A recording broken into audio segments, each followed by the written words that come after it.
What you've just heard is one of the many deaths from the monkey, the new major motion picture from Osgood Perkins, Stephen King, and James Wan. Experience it in theaters everywhere this Friday, because everybody dies, and that's life.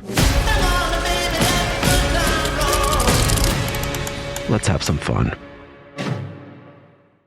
Hey everyone, and welcome back to Big Mad True Crime, where we get big mad over true crime. I'm your host, Heather Ashley, and today's case is out of Reno, Nevada. Today's case is a lot more close to home than most. It's actually brought to us by a listener named Nancy, and the victim we're going to talk about in today's episode is her mother, Diana. With that, small talk sucks, so let's dive in.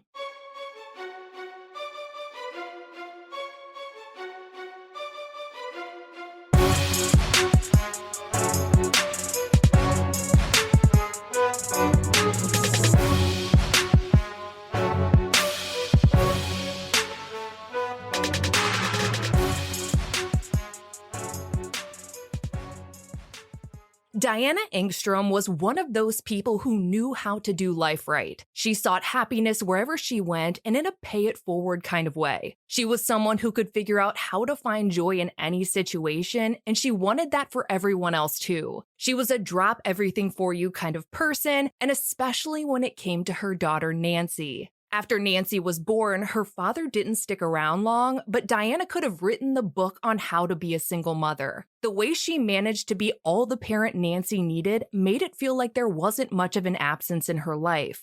When Nancy was 10, her mother met a man named James, and he was everything she and Diana never knew they were missing. He and Diana got married, and he loved Nancy as if she were his own daughter. For that reason, we're going to refer to James as Nancy's father because that's exactly what he is to her. Nancy said that her mom and dad's relationship was like a cliche romance novel. They had regularly scheduled date nights twice a month, held hands at the grocery store, and they were so cute that as a teenager, Nancy thought it was gross, but as an adult, it's all she's ever wanted. Outside of Diana's devotion to her daughter and husband, she was a massive Rick Springfield fan, the guy who sang Jesse's Girl. She loved him so much that Nancy became a huge fan of him as well, and the two went to at least 50 of his concerts together. Nancy even got to go on stage with him once when she was little, and Diana wasted no time snapping a picture of her up there with him wearing this cute little dress with blue flowers on it, and she took it to every future concert she went to, hoping she could get Rick to sign it, and one day it happened. That signed photo became one of their family's most valuable memories.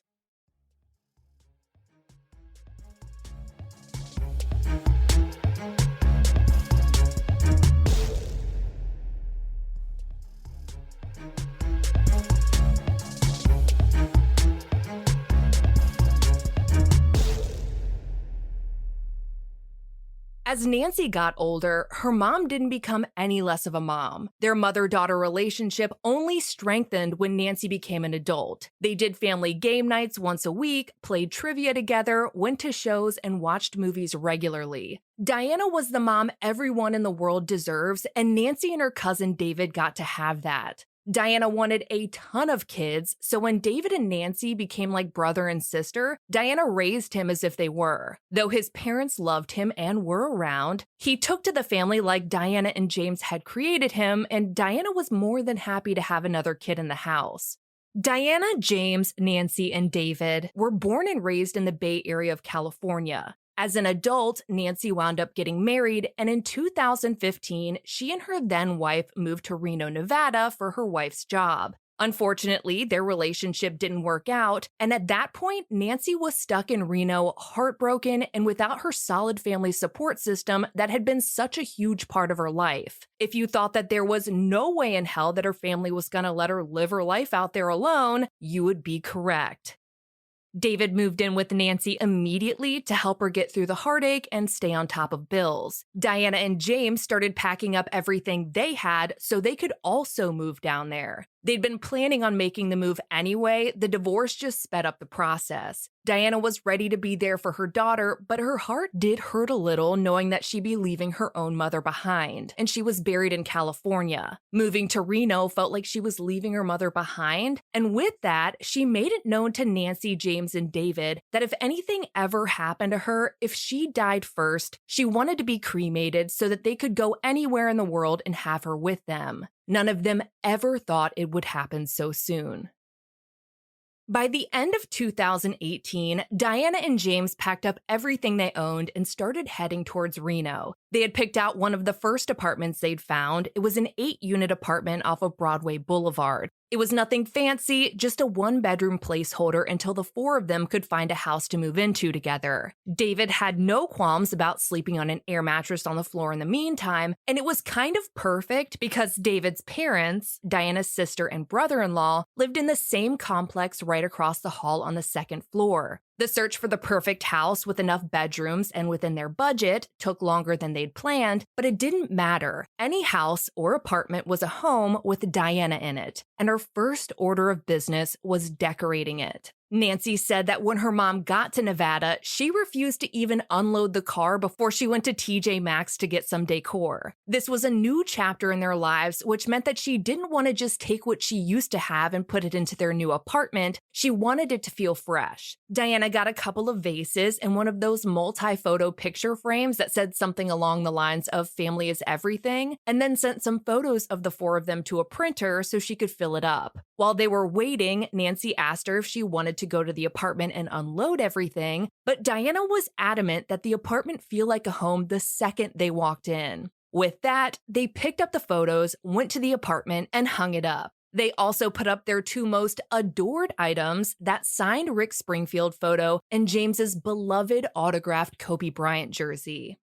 With the apartment all set up, the family was officially back together and everything went back to how it used to be. Diana got a job in senior care, caring for patients with Alzheimer's, something she was really passionate about after taking care of her grandmother. In 2020, when COVID hit, she had to leave due to being high risk, but that didn't stop her from waking up early every morning and helping everyone else with everything they needed. Her sister Lisa would call her every morning at 5:30 a.m., and Diana would start getting ready. She'd make breakfast for James and David before they headed off to work and made sure to pack them a lunch to take with them. When Nancy had to work, Diana would have her bring her dogs, Bugga and Roxy, over. Bugga is actually the brother of Nancy's dogs, Athena and Callie.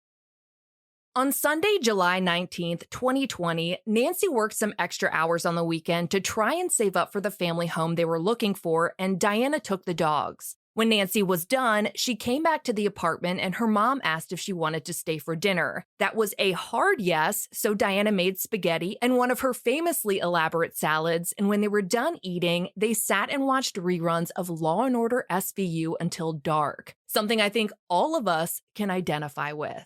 Around 8 or 9 p.m., Nancy told her mom that she needed to go home, but Diana was always worried about her driving at night, so she told Nancy that she should just stay the night like she had many times before. But there was something in Nancy that just felt like she needed to go home. She couldn't explain it, but she needed to go home. To ease her mom's worries, Nancy showed Diana how to use FaceTime before she left, so they could do it when Nancy got home. When Nancy did get home, she FaceTimed with her mom and said that she'd see her the next morning. Even though they didn't live together, Nancy always had off on Mondays, so the two would go grocery shopping together. Nancy told her mom to call her at 10 a.m. if she wasn't already at her apartment to pick her up.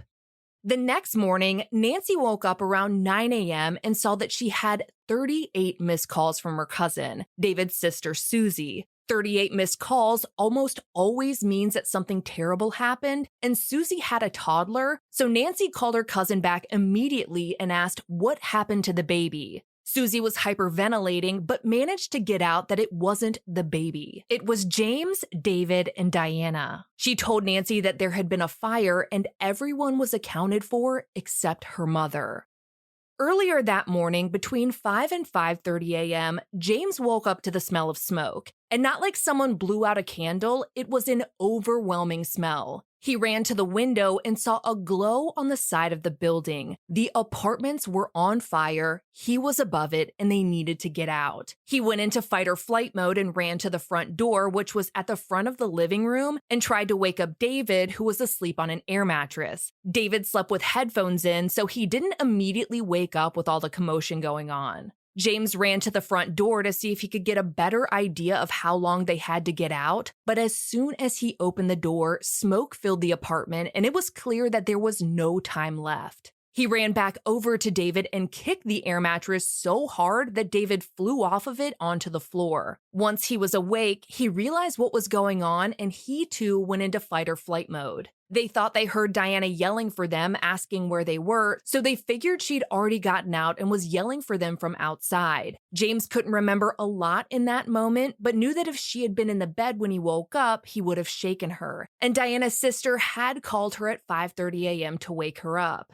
Assuming Diana was already outside, they followed the barks of their dogs, Athena and Callie, but the barking stopped. They kept trying to look for them, but it came to a point where if they didn't get out of the apartment, they weren't going to make it. The two of them went to the bedroom window, and David hung as low as he could by his hands and dropped to the ground. He sprained his ankle, but other than that, he seemed fine, at least for now. After David was out, James lowered himself as well, but he wasn't as lucky as David. When James hit the ground, he shattered his ankle and fractured his spine. He couldn't get up, and bystanders had to drag him across the street to safety. He started screaming, asking where Diana was, but with everything going on, no one could give him an answer.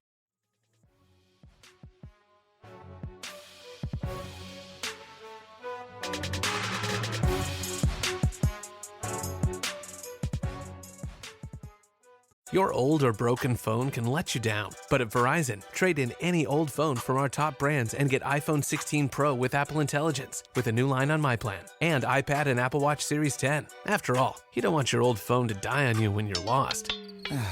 Perfect. Or for your broken phone to glitch at the worst possible time. Hey, can I get your number? Oh. Trade in your old phone for a brand new iPhone 16 Pro, iPad, and Apple Watch. Visit Verizon.com today. Additional terms apply. Service plan required for Apple Watch and iPad.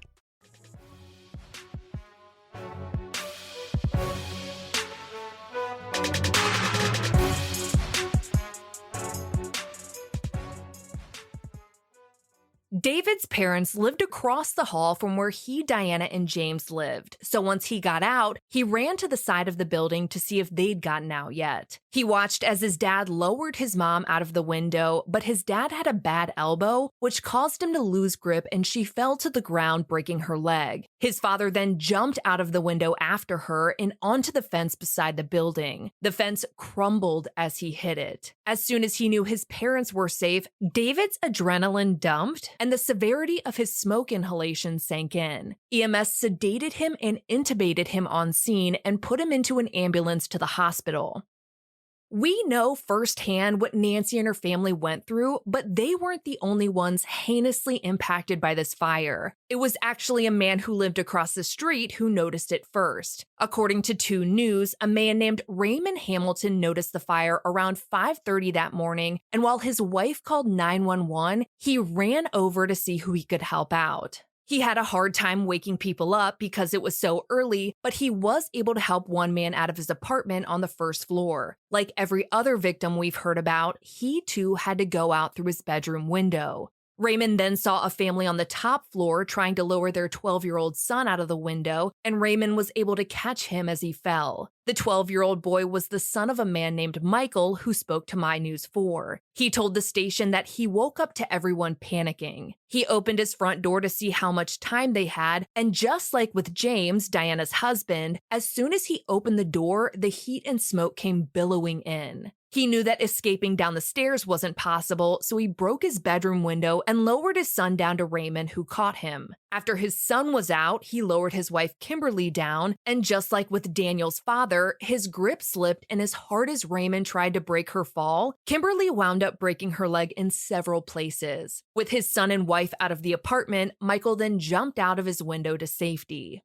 All of that chaos and people having to fall and jump out of windows happened in the span of maybe 10 minutes. Fire, EMS, and police were on scene extremely fast, and that meant that news stations got there pretty quickly as well. They were filming from across the street, and you could watch as the fire burned through the roof on the second floor and blazed maybe 20 feet into the sky. KRNV actually has a couple of videos from when the fire was still raging, and in it, you can see people sitting and laying on the sidewalk and road, and some of those people were Nancy's family. Her father was filmed laying on his stomach in the road wearing only the underwear he woke up in because there was no time to get dressed. He couldn't sit on the sidewalk like everyone else because his back was literally broken. You can also see Nancy's aunt sitting on the sidewalk with a police officer bending over and talking to her. You can hear people yelling in the background, and according to KRNV, they were yelling that their animals were still inside.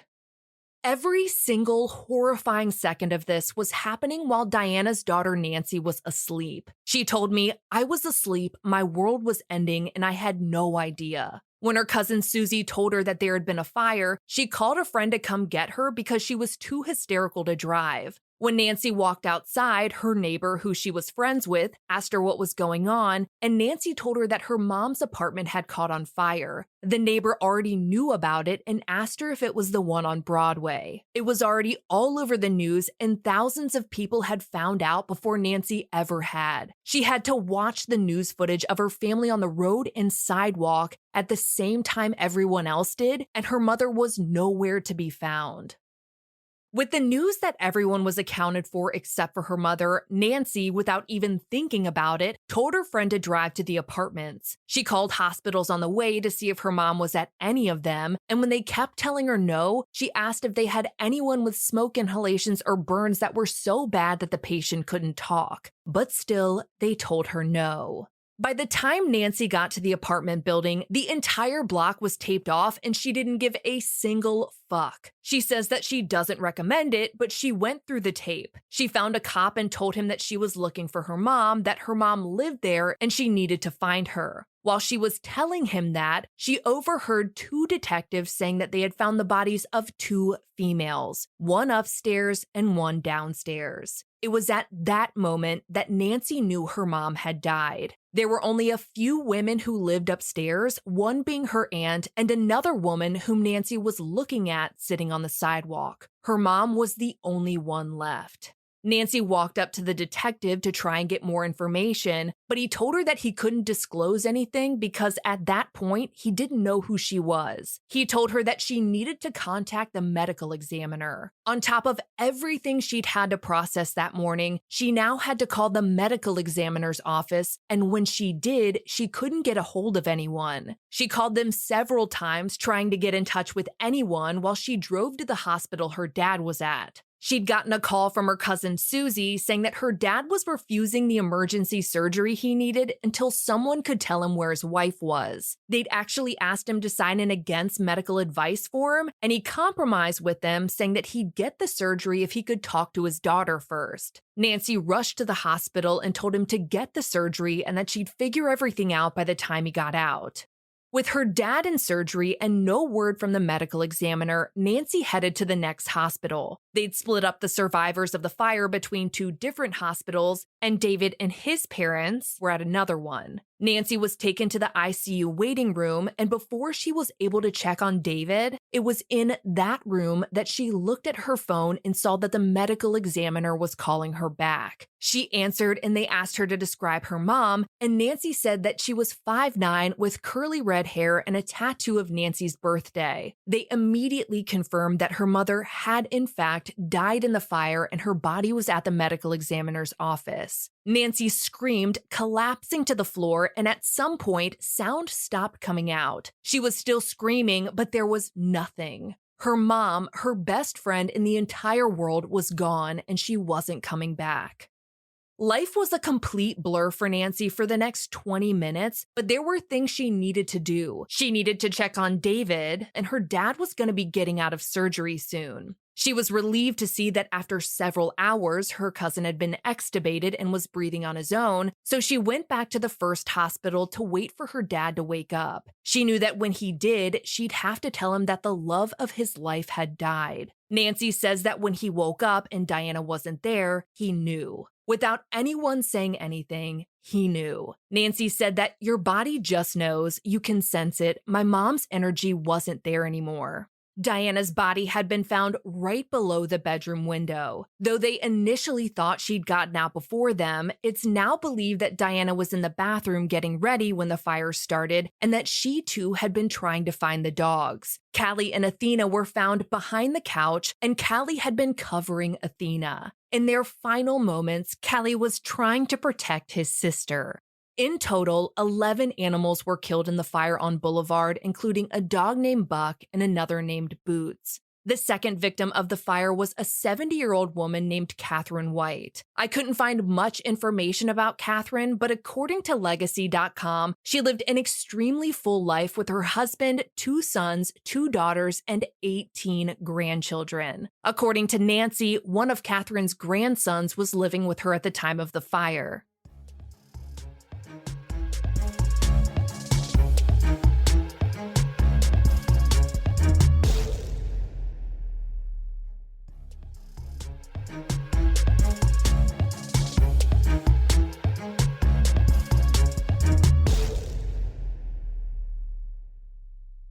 Because of the pure chaos and terror that had unfolded in just hours, not a lot of people were thinking about what caused the fire. They were just worried about getting out of it. But there was someone who was focused on who caused it. A neighbor who didn't live in the building who happened to be a former volunteer firefighter. According to the Reno Gazette-Journal, he saw a man running from the complex as it went up in flames, and he immediately started following him, or should I say, them.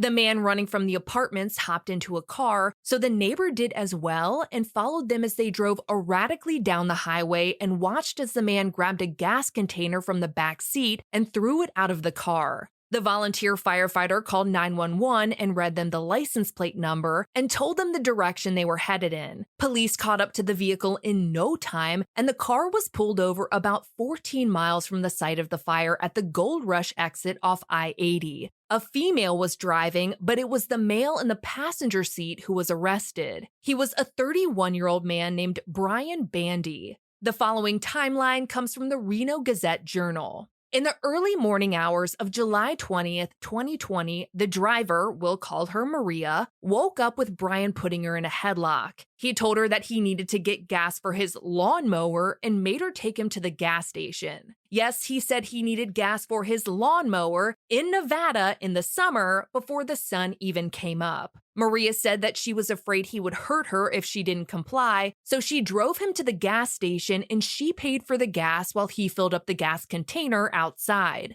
Once the gas was in the container, he gave her step-by-step directions on how to get to the apartment complex. She said he asked him what was going on and that he told her, "The world is a mess. I need help."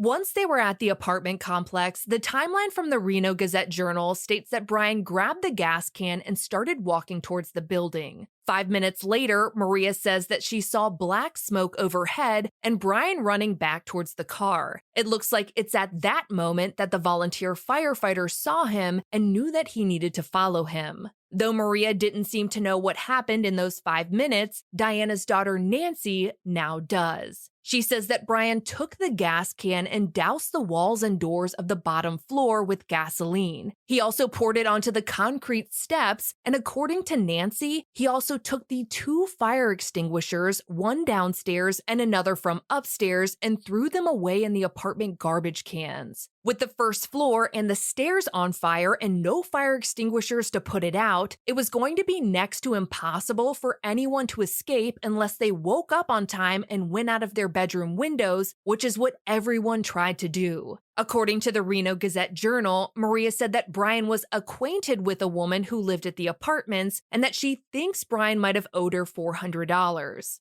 However, according to Nancy, when it came time for Brian's preliminary hearing, the woman he was acquainted with said that it was Brian who owed her money. Regardless of literally anything, none of it warranted devastating the lives of countless people, the death of 2 wildly adored women, and 11 animals.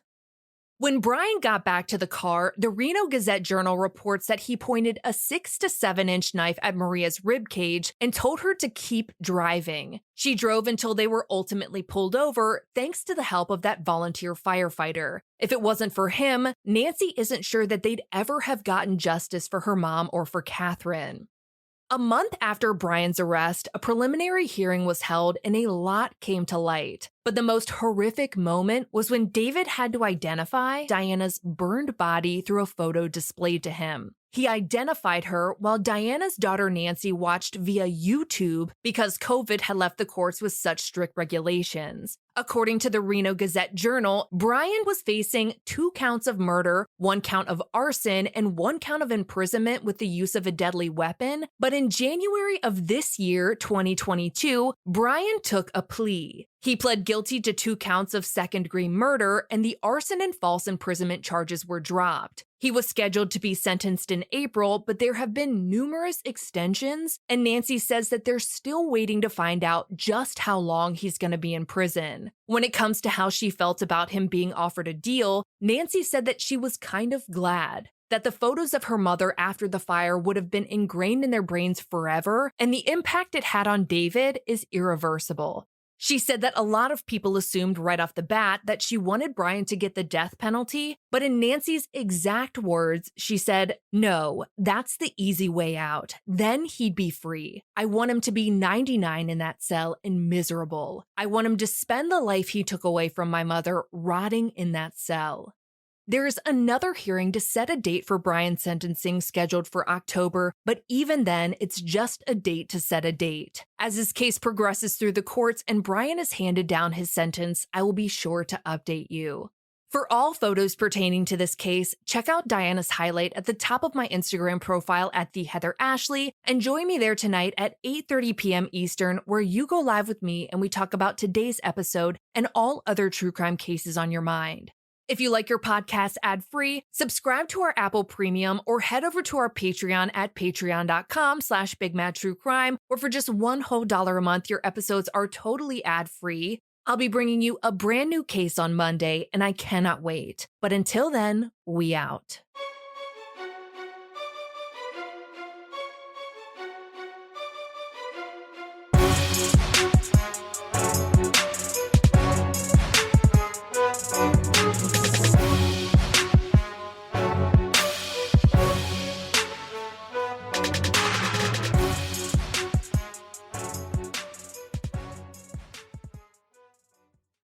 Master of horror Stephen King raves about the monkey. You've never seen anything like it. It's insane. The monkey that likes killing our family, it's back. Critics are calling it the most fun horror movie in years. It's a bloody, bloody, bloody fun time. Dad, I'm scared. I know. From producer James Wan and Longlegs writer-director Osgood Perkins comes the horror movie event of the year, The Monkey. Rated R. Now playing in theaters.